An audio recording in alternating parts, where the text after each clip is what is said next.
everyone, and welcome to the second episode of Q360 podcast presented by theqspot.net. Today we have a few of our writers from the Q Spot, Patrick, Francois, and Graham. So, how are you guys doing today? I'm doing pretty good. And yourself? I'm great. I'm doing good too. I'm good. Alright, that's good. So, first, we're gonna have Frank and Patrick talk about their respective teams' training camps so far and get their thoughts on that. And then Graham, who attended the Team Canada junior team development camp in Lake Placid and World Junior Development Tournament held by the U.S. He's going to talk to us a bit about Team Canada. So first we'll start with Patrick. You guys may or may not know, he covers the Gatineau Olympics for us. And so what are your thoughts and just things you'd like to touch on so far? All right, thanks, Bryer. I'm just going to start off by talking about my general ideas from the camp. So up to now, the camp started on last Sunday, August 11th. So we are on our fifth day from the camp. The one biggest thing that I can see this year is intensity and speed. I think Benoit Groux, Gatineau's coach, has worked hard on trying to bring more grit, more intensity, and more speed to the team, things that we were lacking last year. There was a few invited players, either from the U.S., from the Ontario, even a few local players that were invited. Some of them stood out. Some of them got cut pretty early. One of them that stood out the most, I would say, that came out of nowhere would be forward Stephen Johnson, 18-year-old forward from Ontario. He's demonstrated that he has the speed and the grit to play in this league, and he has a great offensive flair. I think he would make a great addition to Gatineau's third line. I would say the most outstanding player here at the camp obviously would be Martin Reway. Last year he played a good season, but we later discovered that he wasn't very motivated, and that he had a good meeting with the coach after the season, which turned out to be very beneficial for him, because now he came in with a different attitude after being drafted by the Montreal Canadiens in the 4th round. He seems more determined to play. He seems more combative. He seems just a better overall player. And he stepped it up during the camp, which really showed he was just in a different league than everybody else. He was just one notch above everyone. One of my deceptions would be second-year forward Cameron Kiley from PEI. Although he's very young, he had very high expectancies of him. He was supposed to be a good power forward / two-way forward, and he hasn't demonstrated much. He doesn't seem very confident in his role. He has good speed, good size, doesn't use his body too much, doesn't really get in the dirty areas, doesn't fight for the puck in the corners too much. But who knows what the time will tell. I would still say to give him a shot, but I think time's ticking out for him. And last but not least, the famous Anthony Brodeur. A lot of players were a bit scared at first as to if he would be able to play in this league or not, or if it was all a marketing scheme or something like that. But from what I've seen up to now, I think he has his place in this league. He's still got more work to do, but for now, I think he's a good backup goalie for possibly being number one goalie next year. All right. Well, can I just comment? All right. Well, Patrick, correct me if I'm wrong, but Gatineau's coach, whose name eludes me at the moment, was actually in Lake Placid with the World Junior team at the beginning of camp, right? No, he came back, actually. The camp started on Sunday. He came back Saturday during the night to get ready for the camp on Sunday. All right. Yeah, he's a little intense, but he loves the game so. And what's his name? Benoit. Oh yeah, yeah. All right. So anything else before we move on to Frank? Is Thomas Heika in camp? Nope. Thomas Heike was 19-year-old last year's year. He would have taken up an overager spot with a European player spot. So he signed Elite League. Now it's to check. All right. All right. So now we'll move on to Frank. I'm sure you guys all know this, but he covers the Sherbrooke Phoenix for us. So the floor is yours, Frank. Thanks. The training camp started on a Monday with some practices and an intra-squad game. There are a couple of players who stood out for the Phoenix, and I'd say the biggest surprise is Trevor Stacy, whose brother played in the Q a couple of years ago. He's 5'11".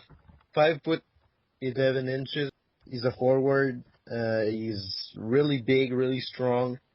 He delivers some great hits, and he had 2 fights so far in the camp. So I think he's a very intense player that really could surprise us because he was. Everybody expected him to be cut, but he made it through the two first cuts. So I think the Phoenix might try to keep him until the end of the training camp, so we can know how we can play against other teams. Another good surprise was Chase Harwell, who's an American player that the Phoenix drafted in a fourth round. He was supposed to be a first round pick, but since he's an American and he had to deal with a school in the United States, everybody was scared to take him. So the Phoenix took a chance on him, and finally Harwell came to Sherbrooke, and you can see that this guy, at a 16-year-old, he's not gonna go back in the United States. I think he already has a safe spot on the Sherbrooke lineup. So yeah, that's about it. All right. Before we move on to the World Junior Camps, does anybody have any questions for each other? Yep. Patrick. Yep. Are there any players that were cut and or really should have been cut that grabbed your attention? Yes, there was one in particular, a young kid by the name of Max Robitaille, very small guy. I think he was about 5'7", 150 pounds maybe. A really small guy, but rocket skates all the way. He could fly down the ice. He had a good offensive flair, but I guess the coach figured out that we had too many small guys on the lineup already, so he decided to let him go at the beginning of the week. When was he cut? He was cut officially 2 days ago, which would have been on Tuesday the 13th. Okay, so he didn't have a long time at the camp. No, he didn't last too long. He played the practices on Sunday. He played the game, the scrimmage on Monday and on Tuesday, and then after the scrimmage on Tuesday, he was let go. Okay, so that was it for me.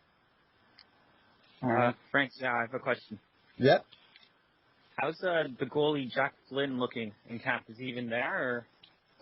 He was traded to Quebec for goalie Gabriel Parent, who's a left-handed goalie, which is pretty rare in the Q. Well, in every level, in fact. But Jack Flynn had some problems last year because he was scared of the pressure, because Jacob Chouinard last year made the team probably win 10 to 15 games all by himself. So when it was time for him to go, sometimes he was a little scared. Maybe because he couldn't take the pressure of playing as well as Jacob Chouinard did. So he was traded to Quebec for Gabriel Parent at the draft. And Parent is a really intense goaltender. You can see that he's always trying until the end. So yeah, that's about it. Yeah, sir, I meant to ask about Perrin, not Flynn. Okay. All right. So now we're going to move on to Graham. Again, like I said earlier, he was in Lake Placid for the World Junior pre-tournament, or whatever you want to call it. And so I guess, Graham, who were your standouts for Team Canada, and who do you think could have had a better person? All right, well, I'll start from the back with goaltending. The three goalies were Eric Comrie, Zachary Fucali, and Jake Patterson. Patterson was number 3 goalie last year on the 4th place squad. He got into a game. I wasn't really impressed by his play. I thought he was kind of inconsistent, let in a couple easy goals in his game he got. And at the moment, I'd have to say Zachary Fucali is the starter because he just, I'm sure you've all heard of it. He's just far and above the best.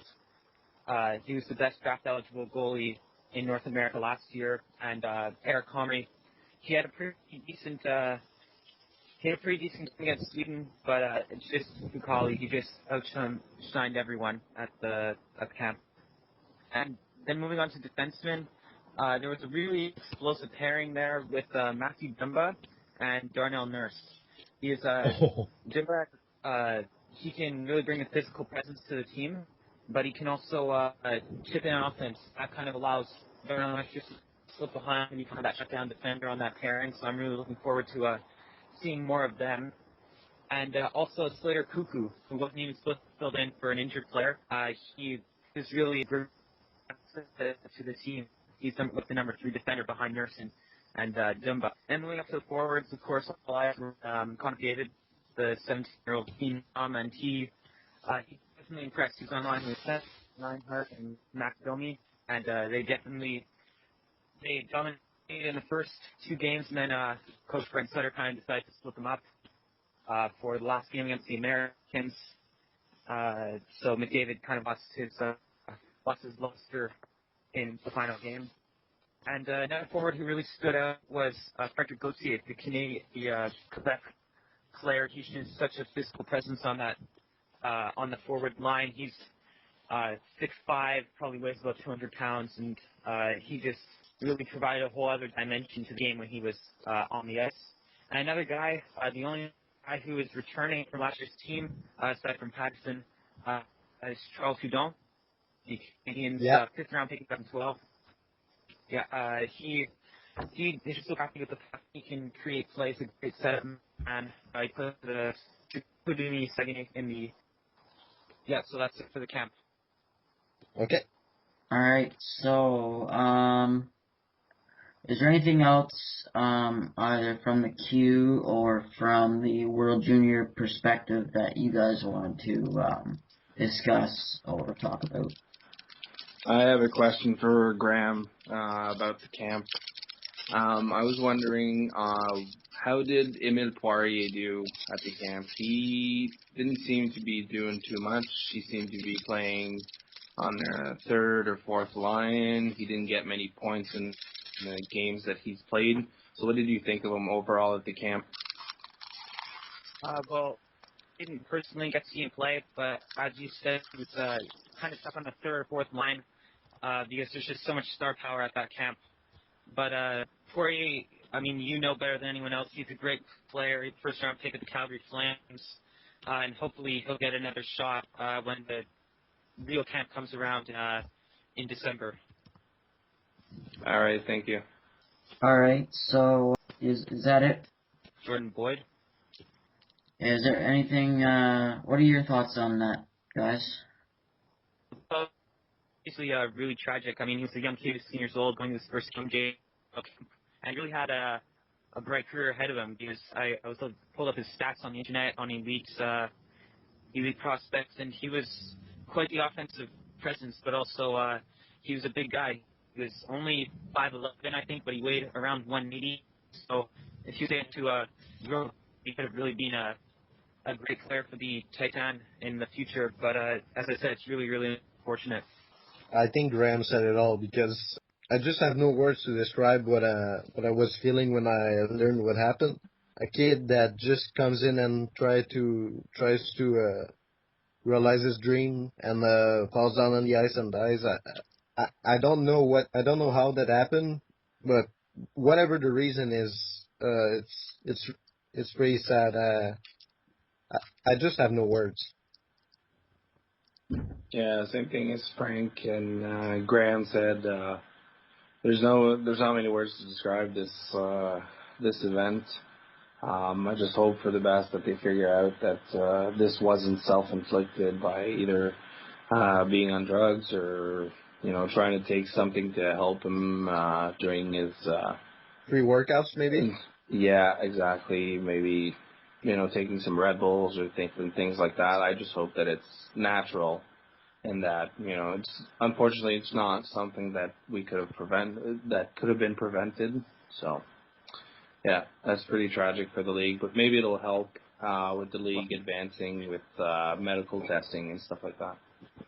Well, the strange thing is that before camp, each player goes through a physical, and the physical was actually done earlier that day on Jordan Boyd. So it's definitely strange circumstances. I'm not starting anything here, but a bit strange that after having a physical, he just pretty much just dropped dead there on the ice. And the really sad thing is that his father was actually in the stands when it happened, so it just kind of adds to the tragedy of it all. Yeah, it's just it's just a terrible thing, and you never like to see these things happen, not only in the hockey world but anywheres. So just to finish up the show, on behalf of not only Patrick, Frank, Graham, myself, but everyone that is part of the staff here at theqspot.net. Rest in peace, Jordan, and certainly will not be forgotten. And also, we send out our deepest condolences to the family and friends of Jordan Boyd. So I guess that's it for us today. Fortunately, we end out the show on a bit of a sad note, but I hope everyone will join us again and listen in for the next episode. Thanks to you three for joining me on the show tonight. Thanks. No Thank problem. you. My pleasure. Alright, so this is the Q Spot staff signing off. Have a good day, everyone.